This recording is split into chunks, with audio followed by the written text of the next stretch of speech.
আসসালামু আলাইকুম। lon24bd.com থেকে আমি হারুন আপনাদেরকে জানাচ্ছি সালাম ও শুভেচ্ছা। আজকে আমরা এই টিউটোরিয়ালে দেখব কিভাবে HTML CSS দিয়ে আপনি অ্যান্ড্রয়েড ফোনের জন্য অ্যাপ্লিকেশন তৈরি করতে পারবেন। তো অ্যান্ড্রয়েড ফোনের জন্য HTML CSS দিয়ে অ্যাপ্লিকেশন তৈরি করার জন্য আপনাকে ফোন গ্যাপ ফ্রেমওয়ার্কটি ইউজ করতে হবে। তো এর আগে আপনাকে আপনার পিসিতে অ্যান্ড্রয়েডের যে ডেভেলপিং আইডি রয়েছে ওইটা আপনার পিসিতে ডাউনলোড করা থাকতে হবে। তো এটার জন্য আমি এখানে দিয়ে দিচ্ছি হোয়াট ইউ হ্যাভ নিড। আপনার যে জিনিসগুলো দরকার হবে সেটা হচ্ছে যে প্রথমে আপনাকে এডিট বান্ডলটাকে ডাউনলোড করে ইনস্টল করতে হবে এবং এরপর ফোন গ্যাপটি আপনি ইনস্টল করে নেবেন।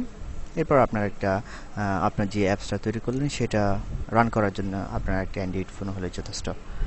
তো আমি আপাতত ডাউনলোড করছি না, যেহেতু আমার ডাউনলোড করা আছে। আপনি আপনার উইন্ডোজের বিট অনুযায়ী 32 বিট বা 64 বিটের জন্য আপনি এডিটি বান্ডলটা ডাউনলোড করে নেবেন। এরপর আপনি ফোন গ্যাপটি ডাউনলোড করে নেবেন। আমার দুইটা ডাউনলোড করা আছে, তো এই জন্য আমি এডিটি বান্ডলটা ডাউনলোড করে রেখেছি। আমি এডিটি বান্ডলে আমি আমার HTML CSS দিয়ে অ্যাপ্লিকেশন তৈরি করার জন্য আমি একটা প্রথমে প্রজেক্ট তৈরি করব।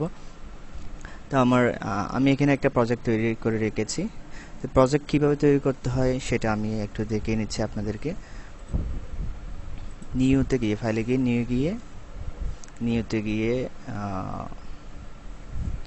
অ্যান্ড্রয়েড অ্যাপ্লিকেশন প্রজেক্টের মধ্যে আপনি আপনার একটা প্রজেক্টের নাম দিবেন। ধরে নিন আমি ABC দিলাম। অবশ্যই আপনার অ্যাপ্লিকেশন নেমটা হতে হবে প্রথম অক্ষরটা ক্যাপিটাল লেটারের। এরপর আমি প্রজেক্ট নেমটা কি, প্যাকেজ নেমটা আমি এখানে com.example.abc রয়েছে। তো এখানে আপনি যদি আপনার কোনো ওয়েবসাইট থাকে সেখানে আমি এখানে দিচ্ছি lon24bd.com বিডি এটা। আমি আর কিছু চেঞ্জ না করে নেক্সট হ্যাঁ, যথারীতি আমি যখন নেক্সট দিব আমার একটা প্রজেক্ট তৈরি করা হবে। যেহেতু আমার এখানে একটা প্রজেক্ট তৈরি করা রয়েছে, আমি ওই প্রজেক্টটা দিয়ে আপনাদেরকে দেখাচ্ছি। প্রজেক্টটা তৈরি করার পর একটা ব্ল্যাঙ্ক প্রজেক্ট, আপনার এই জিনিসগুলো আপনি পাবেন সেখানে প্রজেক্টের মধ্যে। তো আমাদেরকে করতে হবে, আমরা যে ফোন গ্যাপ যেটা ডাউনলোড করেছিলাম ওইটা ডাউনলোড করার পর আপনারা একটা জিপ ফাইল পাবেন। ওই জিপ ফাইলটাকে আপনারা এক্সট্রাক্ট করলে আপনারা এইরকম কিছু ফাইল পাবেন, একটা জেএস ফাইল পাবেন, একটা XML ফোল্ডার এবং একটা জার ফাইল। তো আমাদেরকে যা করতে হবে সেটা হচ্ছে প্রথমে আপনি অ্যাসেট ফোল্ডারের মধ্যে আপনি এই জেএস ফাইলটাকে টেনে ড্র্যাগ করে, এটাকে একটা কথা বলে নেওয়া দরকার, সেটা হচ্ছে অ্যাসেট ফোল্ডারের মধ্যে আপনি কোনো www ফোল্ডার পাবেন না। আপনাকে একটা রাইট বাটন ক্লিক করে নিউতে গিয়ে একটা ফোল্ডার ক্রিয়েট করতে হবে, যার নাম দিতে হবে www ফোল্ডার। ওই www ফোল্ডারের মধ্যে আপনাকে জেএস ফাইলটাকে টেনে এনে এখানে জাস্ট কপি পেস্ট করে দিতে পারেন। গেল প্রথমটা। এরপর হচ্ছে আপনাকে লাইব্রেরি ফোল্ডারের মধ্যে আপনাকে আপনি যে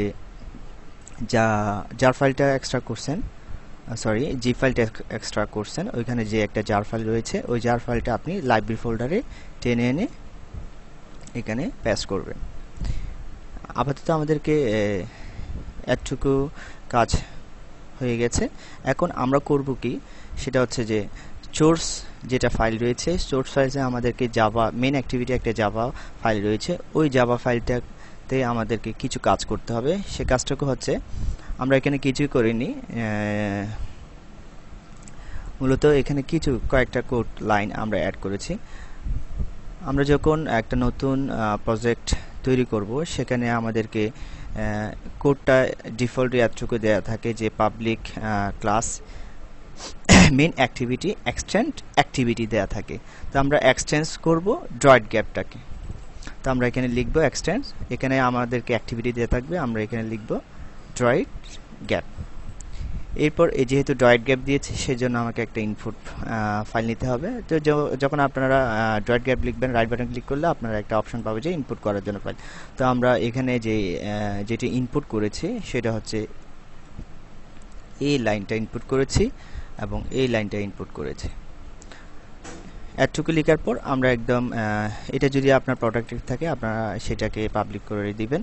এরপর আমরা জাস্ট লাস্টে একটা লাইন অ্যাড করেছি, সেটা হচ্ছে super dot load URL first bracket config dot get start URL ফাংশনটা দিয়ে আমরা ফার্স্ট ব্র্যাকেট শেষ করলাম। এতটুকু কাজ আমাদেরকে মেইন অ্যাক্টিভিটি ডট জাভা ফাইলে করতে হবে। এরপর যে দ্বিতীয় কাজটি রয়েছে সেটা হচ্ছে কি আমাদেরকে রিসোর্স ফোল্ডারে গিয়ে আমাদের যে অ্যান্ড্রয়েড মেনিফেস্ট এক্সএমএল ফাইল রয়েছে ওই ফাইলটাকে ওপেন করতে হবে। ওই ফাইলটাকে ওপেন করার পর আমরা এখানে যে আমার এই লিঙ্কটাতে আমরা প্রত্যেকটা স্টেপ দিয়ে দিচ্ছি, আমি প্রত্যেকটা স্টেপ উল্লেখ করেছি। আপনারা যদি কোনটার পর কোনটা হবে সেটা যদি বুঝতে সমস্যা হয় আপনারা এই লিঙ্কটাকে বুকমার্ক করে রাখতে পারেন। এটা থেকে আপনারা প্রত্যেকটা কাজের স্টেপগুলো সহজে বুঝতে পারবেন। আমি এখানে যা যা করেছি স্ক্রিনশটের মাধ্যমে দিয়ে দিচ্ছি কোন ফোল্ডারে কি জিনিসটা পেস্ট করতে হবে। এরপর আমরা এক্সএমএল এর যে অ্যান্ড্রয়েড মেনিফেস্ট রয়েছে ওই মেনিফেস্টটা ওপেন করে আমাদেরকে কি করতে হবে, আমাদের করতে হবে যে ইউজার এসডিকে এর পরে এবং অ্যাপ্লিকেশন ট্যাগ এর মাঝখানে আমাদেরকে এই কোডটুকু কপি পেস্ট করতে হবে। তো আমি সবটুকু এখানে যা কোড রয়েছে আমি এখান থেকে এতটুকু পর্যন্ত আমি কপি করে এখান থেকে আমি যে আমি বলেছিলাম কি ইউজেস এসডিকে এখানে শেষ, ইউজেস এসডিকে এবং অ্যাপ্লিকেশনের আগে এখান থেকে আমি এতটুকু পর্যন্ত কপি করে কোডটুকু আমি এখানে পেস্ট করলাম। এতটুকুতে আমি সেভ করব। হয়ে গেছে আমাদের কাজ শেষ। এখন আমাদেরকে যা করতে হবে, আমাদের কিছুই করতে হবে না, আমরা করব এখন আমরা জাস্ট নরমালি HTML CSS দিয়ে যেভাবে ওয়েবসাইট তৈরি করি আমরা যতগুলো HTML পেজ বা CSS পেজ ক্রিয়েট করব, CSS কোডগুলো অ্যাপ্লাই করব, জাস্ট সবগুলো আমরা যে আমাদের যে ওয়েব সার্ভারে যে www ফোল্ডারের মধ্যে রাখি ঠিক একই রকম করে আমরা এখানে তৈরি করব। তো আমরা www ফোল্ডারের মধ্যে একটা HTML পেজ তৈরি করছি। ফাইল আমরা লিখছি, সম্ভবত আমরা প্রথম ফাইলটার নাম দিব index.html।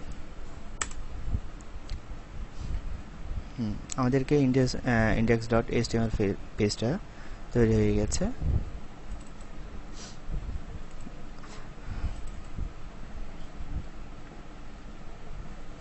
বিচোর্সে গিয়ে এখান থেকে আমি HTML কোডগুলো লিখব।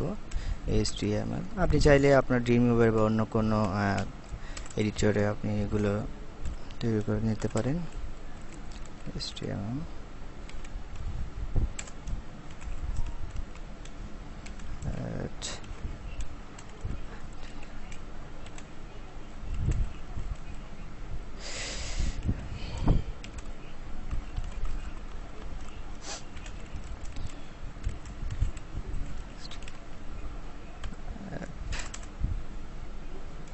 এরপর আমি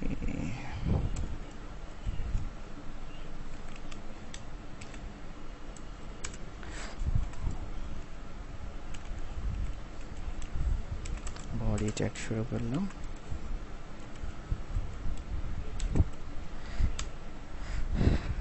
আমরা সাধারণত যেভাবে HTML কোড লিখি সেভাবে আপনি আপনার ইচ্ছে মতো যে কোনো অ্যাপস তৈরি করতে পারেন।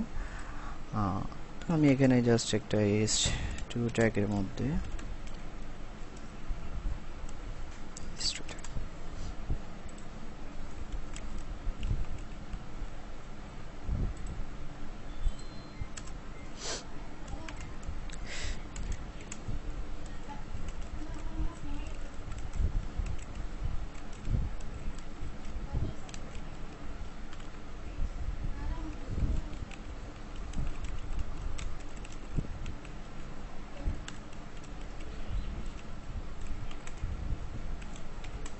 আমি জাস্ট কিছু না আপনাদেরকে দেখানোর জন্য কয়েক লাইনের কিছু মার্কআপ লিখলাম।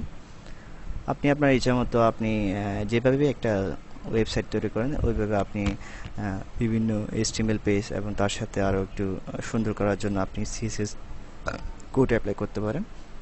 তো আমি জাস্ট এখানে একটা ফাইলই এখানে সংযুক্ত করলাম। আপনারা আপনাদের প্রয়োজন অনুসারে আপনার অ্যাপ্লিকেশনের চাহিদা অনুযায়ী আপনি অনেকগুলো পেজ তৈরি করতে পারেন।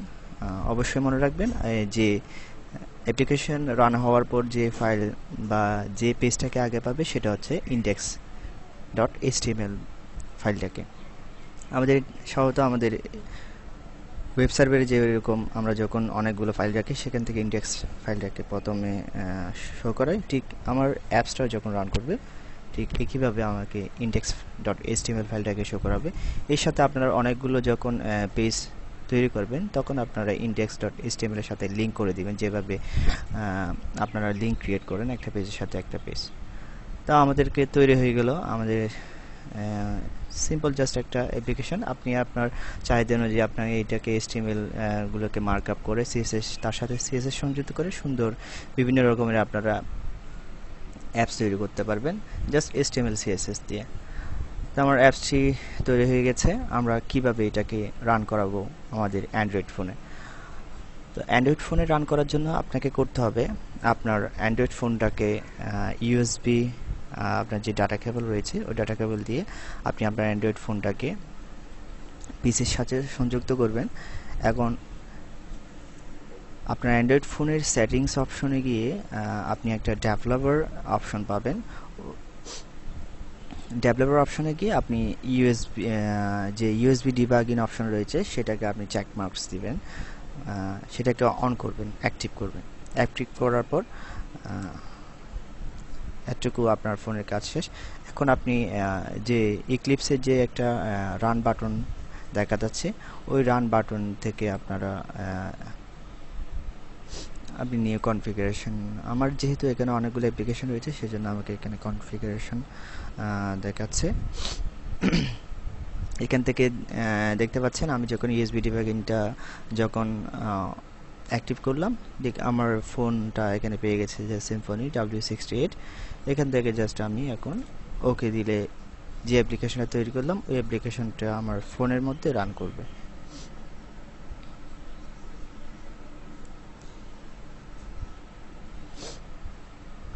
আমার ফোনের মধ্যে রান হয়ে গেছে।